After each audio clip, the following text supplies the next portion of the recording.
So we're going to talk about adapting. This is really important, is adapting collaborative care forms, models to your own agency.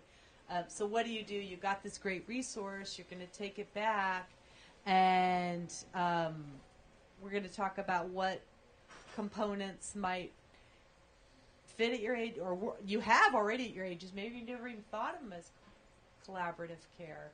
What's working? What could be improved? What could be strengthened? Yeah?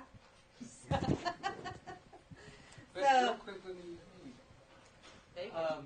one of the things that Esmeralda had mentioned before, in your flash drive, there's a section on administrative issues, and there is a little piece in there called levels of care, which is really important in terms of, in the very beginning, it's kind of important to know that everybody in your agency, everybody that's participating with this is on board.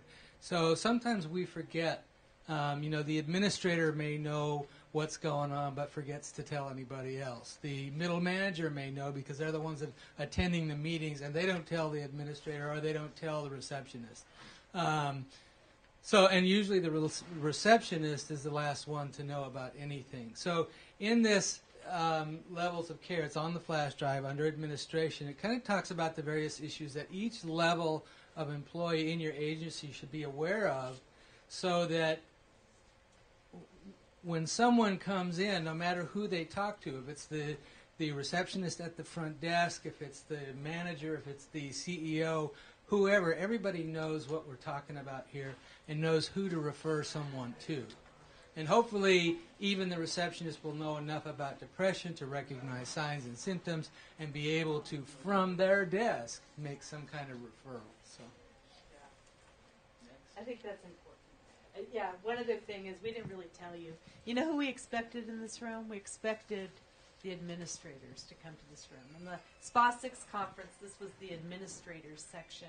They didn't go over the flash drive like we did here as much, but we recognize that in caring for clients, if you run programs, if you're an administrator, there's special concerns. And so, it's important that we've got the providers learning the CBT, we've got medication, the field people learning about the medications that work, and so we're kind of the supportive administrative component. Now, I don't know, do people have a copy of this in theirs? Yes. Okay. If you take out your packet, you're going to get a handy list of collaborative components of collaborative care. And we're going to just think together about it looks like this. It's how 8 different agencies can work together to care for depression.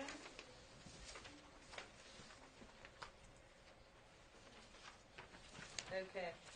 And if you turn to page 3, we've talked about collaborative care probably enough today that you don't need to, maybe I will sit down. You don't need to read through that whole thing. Clearly there are different components of a collaborative care model for depression.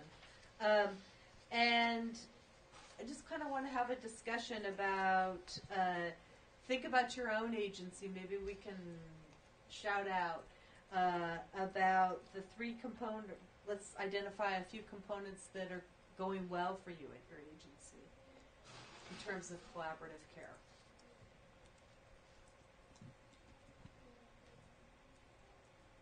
Does everybody do outreach, for example? Okay, I'll tell you about the nurses again. Love my nurses. So, nurses working out in the community. And the outreach and the trust building in the community has been really important. I think they're great screeners. They can sense, that's that intuitive sense when someone walks in. They may walk in and say, oh, my problem is high blood pressure. And the nurse will attend to that. But it's that kind of intuition and the screening that something else isn't quite right. So that screening for depression. And they do have access to the standard tools to screen. But I'd say their screening is good just by their intuition alone. So I'm proud of them for that. Elizabeth, do they have access to things like assistance in other areas as well? I mean, are there links, like if, yes, somebody's depressed, but it seems to be an underlying problem that they're either homeless or Yes. unemployed or whatever, Right. so they can link them up that Right, way but too. it's yes, we have so the nurses working out of the community, we kind of are the resource scavengers as well. We know what works right now, what clinic is open, what's taking appointments, what takes 6 months to get, where can you get, what's the nearest food pantry. So we do know that, but it's all informal knowledge. So I feel good about CPIC because it'll formalize that knowledge. I mean, we don't have to keep scrapping all the time to go see what clinic is open for appointments, so that we can race to get it. So We have a system in Palmdale. We invite community resources to present to us, and we do the same. So that in our little community, we kind of pretty much know what its other offers. Like when patients come in to me, they're 18 years old, and then I know that they have medical. So I give them an option. Either you come here with us, or you go to Mental Health America in their TAY program. So that kind of thing. We educate the public in what resources are and what are the resources available that's easier for them. And then they will present, well, I'm also homeless. What do I do? And I also need food. Okay, all right. Oh, here's the list.